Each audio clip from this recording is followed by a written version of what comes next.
Hey everybody, welcome to another edition of Scout Fantasy PGA DFS. My name is Alex White, and there is no Mark Ferris this week. Sorry guys, I cannot introduce him. He is on vacation. Mark, hope you're having an awesome vacation, man. Bear with me, everybody. This is my first time ever writing solo on a pod. I have no questions to ask. I'll be asking myself. So if I have to look down and break eye contact, I apologize. I'm not a computer. I can't memorize every single fact and stat I'm trying to spit off. Bear with me, fellas. I will do lineups. I'll give you my picks. Make sure that you're checking on Slack chat. For Mark, he said he'll be able to update you guys a little bit throughout the week prior to that lineup lock on Thursday, giving some of his picks, which he has already done this week. And I'll kind of highlight those as we go through. Let's get started. All right, so we're taking on the Arnold Palmer Invitational in Orlando, Florida. So Orlando, Florida, Arnold Palmer, hand in hand. It goes great, right? Well, with those two people, and well, one location, one person, we bring on a very strong field. But I'm sure everybody knows, in case you've been living under a rock, well, if you have been living under a rock, you don't understand, Tiger Woods is not in the field this week. He will not be playing golf. He has some sort of neck injury. He said it's not related to his back, so no long-term worries, but any injury with Tiger is a worry in my book. But we might get better odds on him in the next couple weeks. Hopefully we see him back next week at the Players. Who knows? But we could.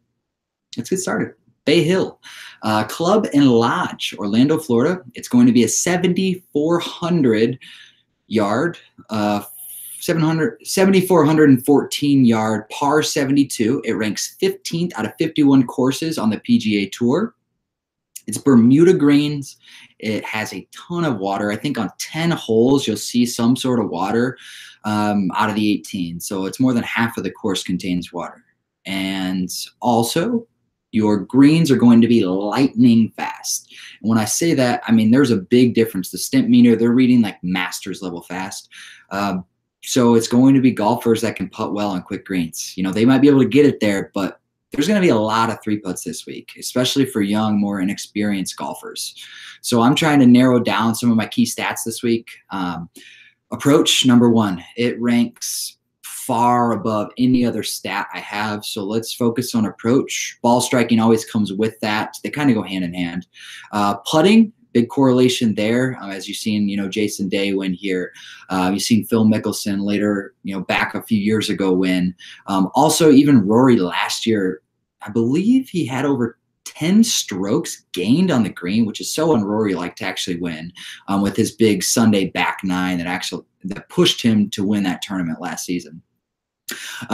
So, targeting putting is going to be awesome. And then we have there's 33% of the shots over 200 yards are going to be a big stat this week. So anybody that's shooting, their iron shots from 200 plus, I'm kind of looking for that as well. So good long iron players. All right, well, let's dig in. Let's start at this top range. We're starting all the way down from Jason Day at 99 up to Rory McIlroy up to 11.4. All right, Mark, since I can't ask you, I'll just keep rolling, my man. Let's roll with, honestly, I think I'm going to have to take a stand on Day this week. He's always good, and he seems to always make the cut. He's a pretty good scorer. If his putter's on, he's an awesome golfer, and I mean, you really can't go wrong with picking him, but I have to choose somebody to fade in this top range. And out of, Brooks and Ricky, Rose, obviously with Tiger not being in the field, and then Rory, I have to cut out Day at 99. The other four will definitely be in my player pool. And if I had to rank them, honestly, I think I'd go Rose, Fowler, Koepka, and then Rory. Not necessarily that I don't like Rory. I like Rory a lot, and he will be in my write-up. He can't not be in my write-up. I just think the ownership is going to be ridiculous on him, and I don't necessarily see him back-to-back winning this tournament. I don't think a top five is out of the question by any means, but I do not see him repeating a win at this tournament, especially if he gained over 10 strokes on the greens, which is unlike Rory. I don't see him repeating that whatsoever. So I will be taking a stand up there and probably starting most of my lineups with Mr. Rose, Mr. Consistency, as I call him. If you have any questions, about those top range guys, I'm going to kind of breeze through this today. Please reach me on Slack chat at Coach White DFS, and then also on Twitter at Coach White DFS. Very simple to find me. Same name, both places. And then, Scout Fantasy is where we're at, guys. So if you haven't subscribed by now, you're missing out. We've been cashing regularly all year long. I've only missed 1 week on cash, and then last week I cashed, and then I also came second in a GPP. $150 entry, pulled out $1,500. It's a great week, guys. So if we can keep these hot streaks rolling, that's the goal. But golf is a long season, so bear with us. We're not always going to be right. This is tough, man. Just so everybody knows, this week though, there is only 123 golfers in the field. Top 70 and ties do make the cut. So more than 58% of the field does make the cut. So you can take a little bit more chance this week. It's not like a no-cut event. So don't, just find a couple 6K golfers and throw them in. Even though Victor Hovland, who is ranked #1 in the collegiates, is actually in this field. We might get to him later. He's actually ranked above Matthew Wolff, if anybody remembers that cat from, I believe, the Sony. He went out and just played lights out. But Victor Hovland is actually ranked above him. So he is worth mentioning at 6K. But like I said, don't feel like you have to go that low. But there will be more people that make the cut this week. All right, moving down. Let's go all the way up from Daniel Berger at 85 and to Bryson. My favorite golfers in this range, I would have to say Charles Howell at 86 is an awesome play. He's just playing extremely consistent at this point in his career. He is such a cut-making machine, and he always has been, but this season alone, this guy has rattled off top 20s, and normally he was rattling off, top 40s, and we were happy with that. That was okay. That was good, Charles Howell, but he's top 20, even top 10 tournaments on a consistent basis. At 8,600, that's a very fair price for a golfer that you can just plug in there and say, hey, I know kind of what to expect here. And if you're in that range, if you have $8,600 left in your salary, on DraftKings, and you're like, where do I go? I really think Charles Howell is the safest bet. I do like Berger this week. It is a little bit wider fairways, and I mentioned this if you've watched the pod before. Berger on wide fairways, I always attack him on courses like that. He's also really good at par fives, 550 to 600 yards. He ranks out very well.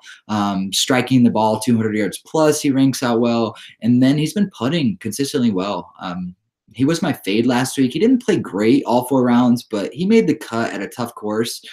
And I think I would take him over like your Tyrell Hattons. I'm so on the fence right now on Patrick Reed. He's such a, I wouldn't say wishy-washy golfer, because he's been more consistent over these past few years, but he's hard to pinpoint. He really is. He's going to make the cuts. He's playing better than really he ever has in his career as far as consistency. I just don't know at that price if I want to pay that for him. But Billy Horschel, I think, is a good option at that price. He's made the cut, it looks like the past 5 years that I can see. And that's just going to 2014. He might have made the cut even prior to that. So I think Billy Ho is an awesome option as well in that 8K range. Francesco Molinari at 9K. This is just such a strong field. I keep saying names and promoting them. But as far as stands, if you just want to know my best plays in these categories, I got to say CH3 at 86. I'm going to go to Billy Ho at 88. I'll even bump up to Phil at 92, who hasn't played the course in a long time, but he did win a while back. It's Phil. He's just playing good golf at this point in his career. And I don't see his ownership being high at all. I see all of it going to Hideki and Leishman and even Fleetwood right under him. If I can get an ownership leverage on Phil on a birdie or better course, I'm going Phil. There's really not much to say. I recommend him earlier in a very similar spot where he missed the cut and then the next week comes out and wins. Well, he didn't play the past couple weeks, so people kind of forgot that Phil's in the game. I know you haven't forgot his name. Nobody forgets his name. And I'm kind of partial to Phil. I'm partial to Phil and Bubba. I'm a lefty myself. If nobody knew that, you do now.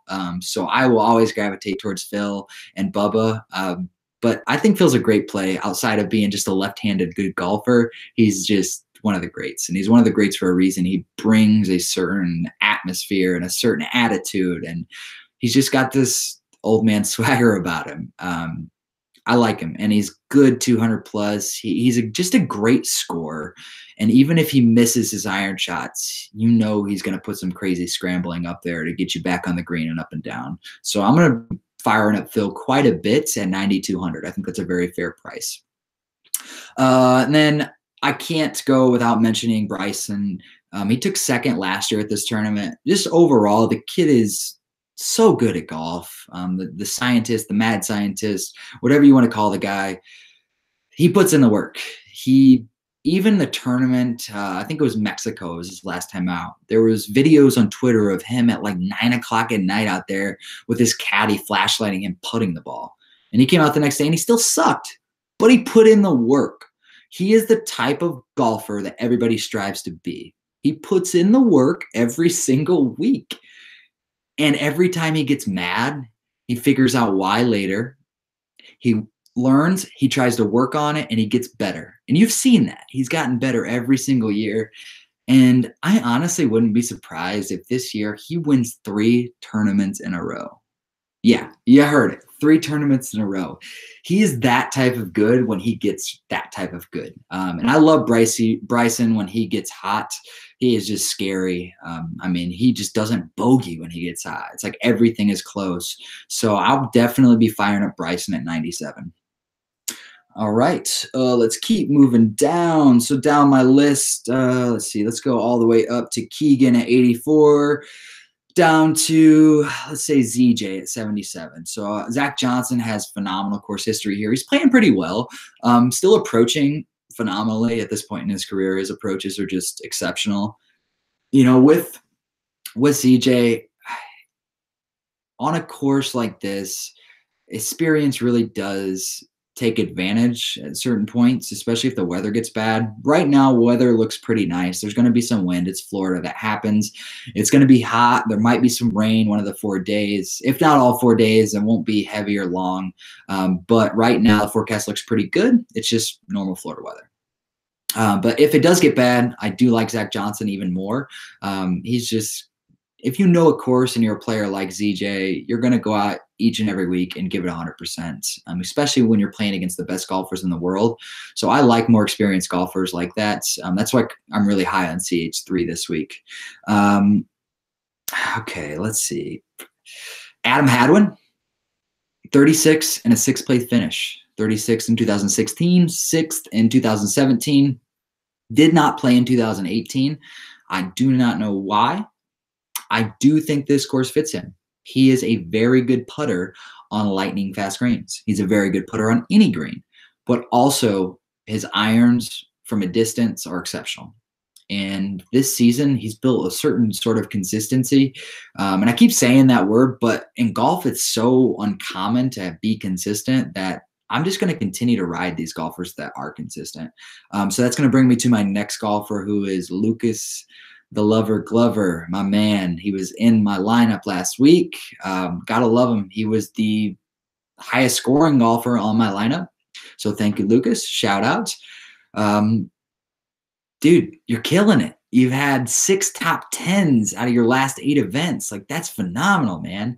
Keep it up. Keep the consistency up. And the reason being, guys, he's doing it with his putter. That has not been Lucas Glover's strong point in his career. What his strong point has been is ball striking and approach. Well, he's approaching well, he's ball striking well, and now he's putting well. And obviously the results are showing.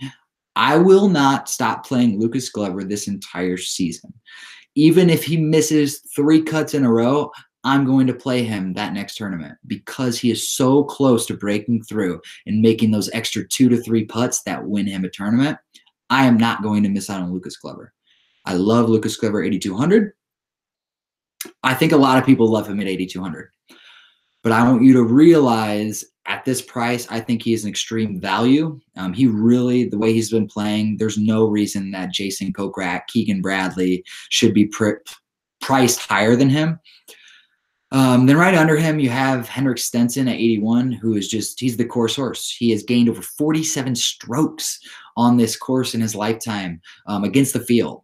He's the highest golfer in that category. He's gained the most strokes out of any other golfer. I can't play him. I don't know what's going on with this guy. I don't know what happened to his game. It does not make sense to me, but right now he's just playing bad golf from tee to green, which has always been such a strong suit. Just 3-wood off the deck, put it in the fairway, put it on the green, and get lucky with putting a week and then be top 10. He's not doing that right now. I don't know what happened to his game or where he's missing. I haven't seen enough of him this season, and I wouldn't be surprised if he comes out and you see him top 20. I just do not see him getting in that top 10 this week.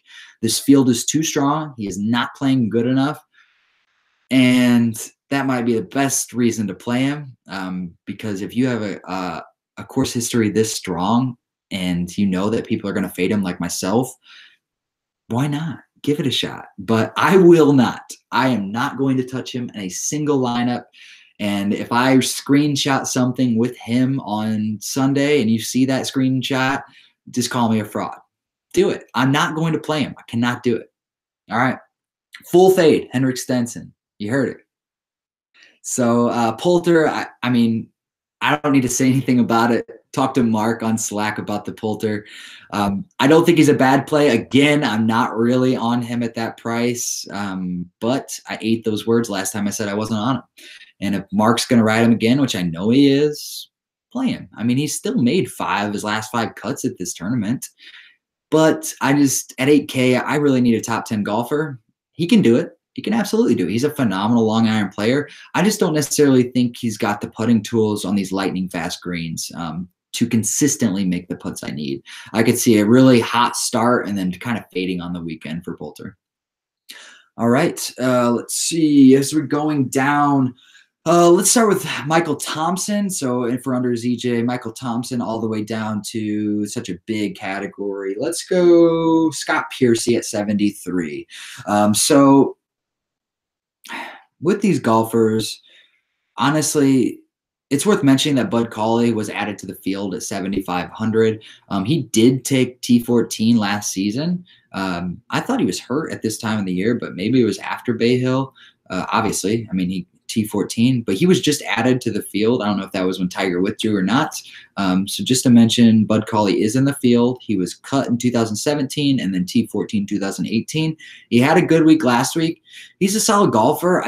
Right now his tee to green game isn't great, and it's hard for me to roster a golfer that I can't trust putting the ball in the green, especially if the rough is going to be a little bit thicker, which at Bay Hill, it tends to be a little bit thicker than your average PGA Tour course. All right, so Michael Thompson, I was wrong on him last week. I couldn't pay 8K for him, and that was a mistake. He proved me wrong.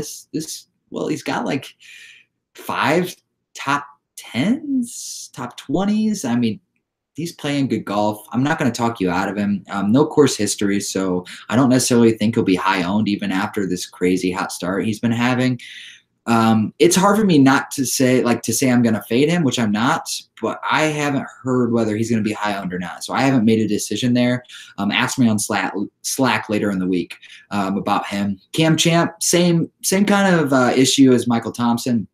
No course history, so no real stats to kind of fall into with Cam Champ. He's a bomber. He's good with long irons. He's pretty decent at par 3s. He's not as good at par 5s as you'd think for a bomber. I mean, he's middle of the pack, but for somebody that can drive at 360, put the ball in the green and get your birdies and walk to the next hole. It's like he's trying to eagle everything, and he's forcing it on these par 5s, and he's kind of screwing himself into ho-hum pars, if not bogeys sometimes. He's had a little bit of a break, though, so don't take Cam Champ out of your player pool. Let's see. Killy Keith at 7,500. Well, he won last week. Not much to say outside of that. This tournament actually lines up pretty decent for him. He's a good tee to green golfer. He's good at ball striking. He's good at approach. Sucks in putting, but he's better on Bermuda. This is Bermuda. So, with a golfer that just won, there's always that winner's hangover, as they say. Feel free to fire him up in some GPPs, but definitely do not consider him in cash. But congrats to the kid. That's awesome. I had written him up a couple weeks ago as one of my tournament treasures, and I truly thought he was, and pretty much, I think he MDF'd. He disappointed, but being on a golfer, and I was for quite a while on Keith Mitchell, and then him burning me like that, it always hurts because I had 0% last week, and I think I've been on Keith Mitchell for the past year and a half. But that's how it happens. So again, have a short-term memory, guys. I'm not going to say I'll never play Keith Mitchell again because of that. That would just be silly. I'll definitely play some Keith Mitchell. Byung-Hun An, a little bit of a disappointment last week. Hopefully that drives down ownership. I think he's a solid play at that 7,500 price tag. I honestly think he's underpriced there. He should be around 79 to 82. He's a good golfer. Just he's very solid in every aspect of his game. And once he gets hot, I mean, he can seriously put like 5 birdies together, and then it comes like with following a double bogey, and then he'll end his whole round with a bogey, and it's like -2, and you're like, all right, well, he still scored really well, so I'm okay with it. And that's the game, guys. I can't make that clear enough. Last week, I had one golfer in the top 10 and still won $1,500. It was because I had golfers with 5+ birdies. And on FanDuel, if you don't know, if they have 5+ birdies in a round, they get an extra like 4.7 points. That was my deciding factor. There was like 7 other people under me in that tournament that were within like 3 points. And all I needed, and it honestly, it was JT Poston. The dude saved my life again. He had a birdie on 18 to give him 5 birdies in that last round to give me that extra 4.7, and that's what pushed me up into that second place. So it's not always about finishing position. It's about scoring. So even if Ben on, like last year, he had T14, he might have scored in the top 8. Like that's killer at 7,500.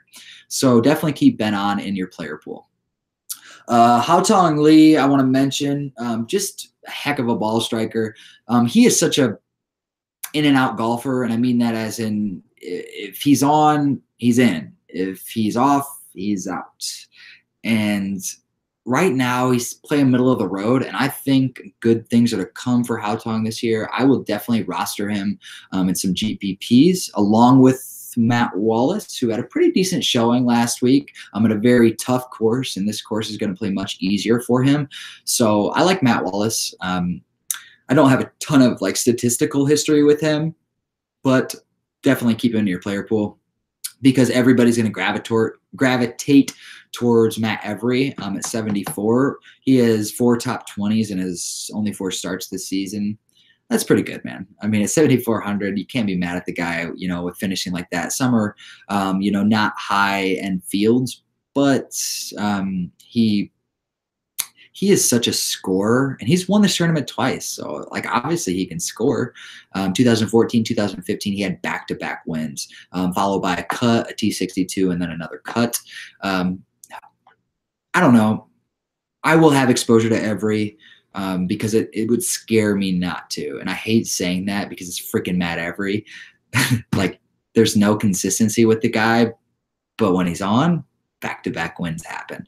So don't be afraid to play Every. I wouldn't make him a focal point this week because if you have a guy like him who can just bust and seriously shoot like 10 under or 10 over, which he can shoot 10 under as well. But if he shoots like 10 over, like your whole lineup's just done.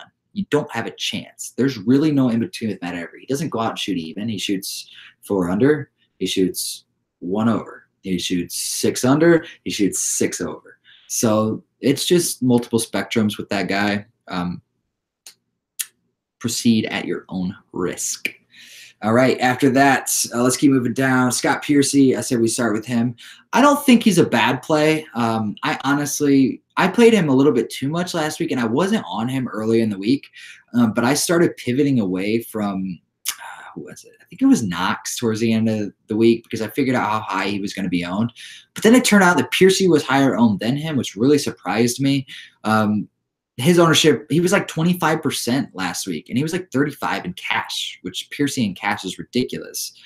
So let's see, this week, he might be that player that comes back and just top 10s. You're like, oh, duh. Like, how did I forget to play Scott Piercy? It happened with Glover when everybody was on him. He missed the cut, and then like 3% of people played him that following week, and he had a T7 again. Scott Piercy kind of falls in that same category. Do not take him out of your player pool. Do not sleep on him. That is a good price for Scott Piercy. Think about it. All right, Brandt Snedeker all the way, or actually, let's go Keimer. Hadley all the way down to Willett.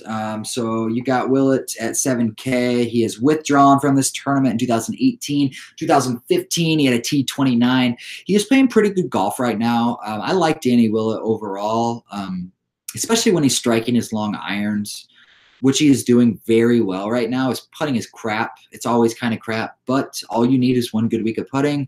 As you saw with Keith Mitchell, he's an excellent ball striker. He's an excellent approach player, but all you need is one good week. And all he did was Keith Mitchell seriously gained 1 stroke on the field in putting. 1 stroke. That's all he needed to do. Just don't lose 7 strokes. Lucas Glover, Scott Piercy, Luke List, Keegan Bradley. Come on, guys. Don't lose all those strokes on the green, and you'll be in contention on Sunday. And I know you know that. But I got to give you a hard time because I've lost some good money on you guys, and I believe in you, and I'm going to keep backing you. I can't not mention JT Poston at 7,100. I mean, the guy is just as consistent of a golfer right now as anybody. I mean, you know, he's not like going out there and shattering the world, but he's top like 15 in DK points scored in the field. Like, and this field's pretty strong. If you're top 15 in this field, you're putting up some birdies, man. He's following up with bogeys, and then he's birdie, bogey. But his run to get to the weekend proved how much of a grinder he was at this past weekend. He was +6, guys, at one point on Friday. +6, and he ended up +1. He ended up gaining 5 strokes on that back 9. Saved my ace. He has profited me over like $1,800 this year. JT Poston, you are my dude, the postman. I'm gonna keep grinding with you, man. Just keep playing well. You know, no course history here, but a golfer that's playing that hot, I'm in on. I like Brian Gay as well. At 7K, I think he's a good option. Let's see. Anybody else? Sunjay M. He was, tied for the lead going into Saturday. Kind of had a meltdown. It started with his first hole. He just drove it right into the water on hole 1, or maybe it was hole 2. And then he was +6 within like the first 5 holes, on that Saturday. And he went from -6 to +6. And then he ends up shooting, I think, 6 over on Saturday, and then he shoots even on Sunday. So Sanjay, he's been awesome all year. I'll play him. That's really what I'm trying to get at, guys. I'm not trying to take a lot of these players out of my player pool with it being such a short, 123 players in the field. I want to make sure that I have a good amount of exposure because you're going to have to differentiate this week. Because if 70 are making the cut and you have 123 golfers in the field, that's really only 53 golfers that don't make the cut. And there might be some people that tie. It could be like top 80. So, even then, let's say there's 80 people that make the cut. There's only 43 golfers that don't. So you're really going to have to make a difference in your lineups this week. So some GPP flyers are going to be the way to go. And I like this kind of low range to get those flyers.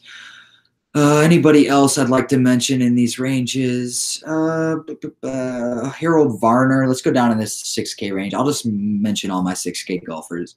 I like HV3 at 6,900.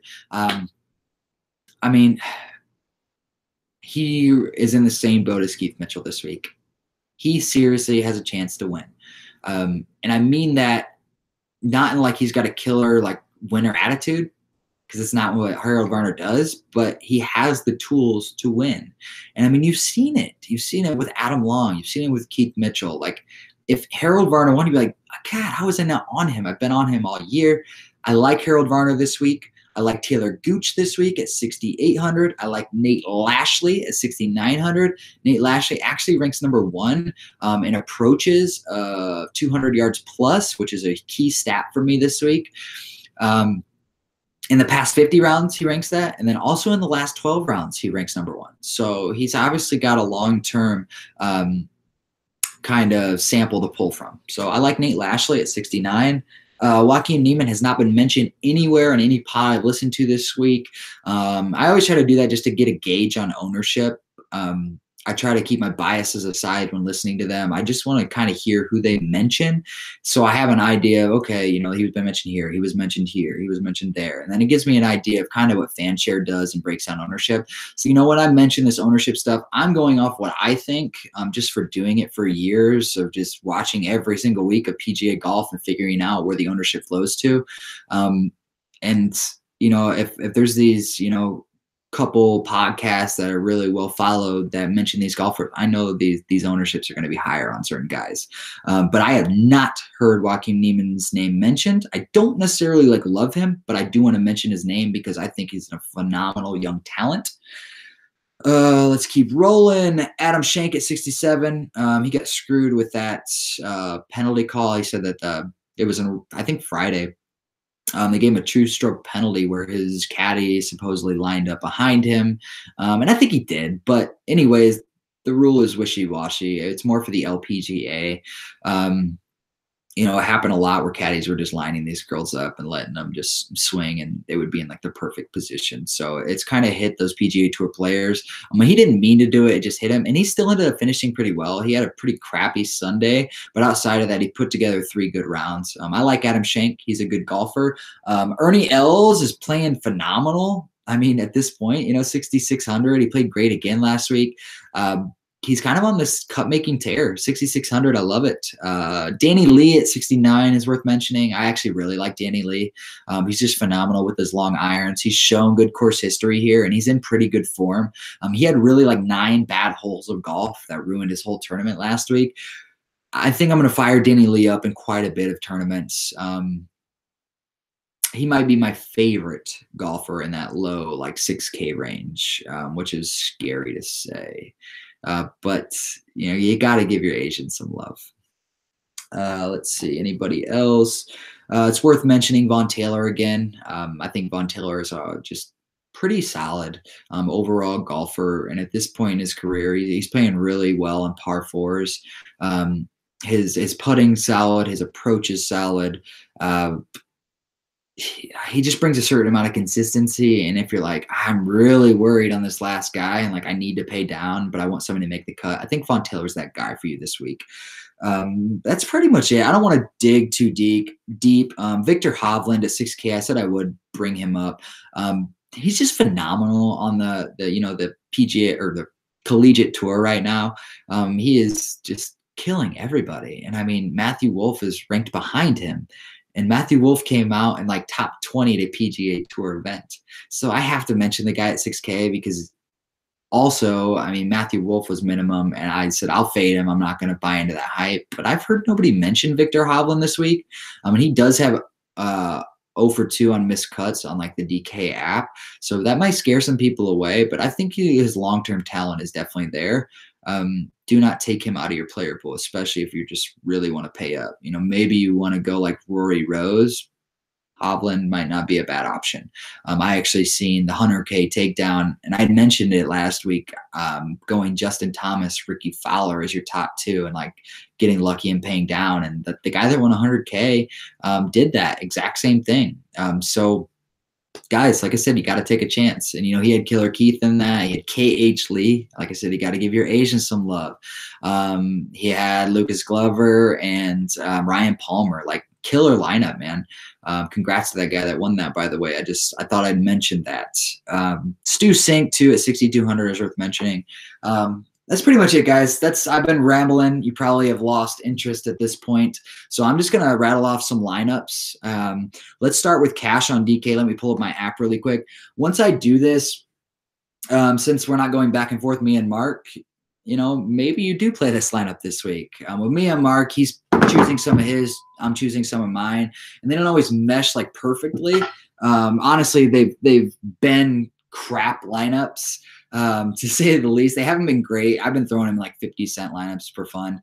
But I'm going to take this a little bit more serious. I am going to throw out a little bit of darts, but I will give you some of my really good options for this lineup. So play it if you want. Throw it in, to a GPP or even a cash game if you'd like. Do not forget to read my article on Scout Fantasy PGA. Look it up. Go to the PGA site. Look up that Scout Fantasy. You can find us, obviously on Twitter, and I'll post my article to Twitter as well. But if you're a subscriber, please check that article out. It's going to have, my top-notch options, my salary savers, some tournament treasures, even a fade of the week, which has been just awesome this year. I really haven't had a bad fade this entire season. Most of the golfers are making the cut, but if their prices, they're not hitting value. And then one thing I do want to mention, guys, and this has been nuts. So I always, underneath all of the writers or all of the golfers that I write up, I put this little thing. It says important. And it's golfers that I'm still high on, that I will have exposure to, but I have not gone all in like my write-ups. Like I normally have 30% of the people I write up and then 15 to 10 of the people on that lower range. The top name on that lower range has been number 1 and number 2 on the leaderboards like the past 5 weeks. So the first name on that list 2 weeks ago was Dustin Johnson. The week prior, last week, it was Ricky Fowler. I had Phil on there when he won. I've had Justin Rose the week that he won. He was the name on there. So I don't know if it's a trend, but my write-up, whoever the top golfer is, just scroll all the way down, go to the important, look at the first name, and he's guaranteed to be 1 or 2 this season. No, not really guaranteed, so don't take me for that. But it is something I've noticed. It's a golfer that I'm high on. I just am not have as much exposure to.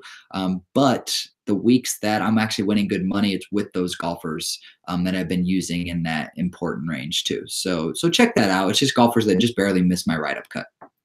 All right, lineups. So we're going to start with a cash game for DraftKings.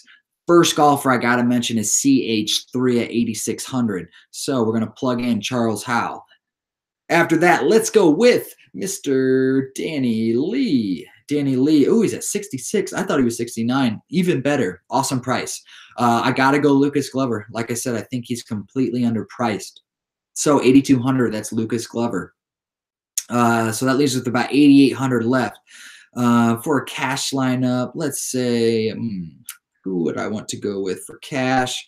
I'm not going to bypass Hadwin at 77. I think it's a very solid price for a golfer as consistent as Adam Hadwin. So I'm going to ride Adam Hadwin at that price. And then I'm also going to go down to this lower like 7K range, who I really, really like in the 7K range, who I think has a good chance to make the cut again is JT Poston. I don't see, at 7,100 why he would miss the cut. And that leaves us with 11,800 left, where you can plug in Rory, you can plug in Rose, Fowler.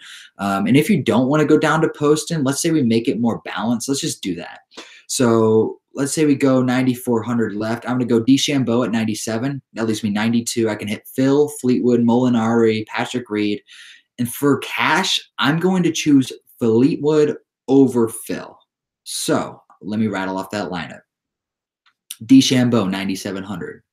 Tommy Fleetwood, 9,100. Lucas Glover, 8,200. Charles Howell, 8,600. Adam Hadwin at 77.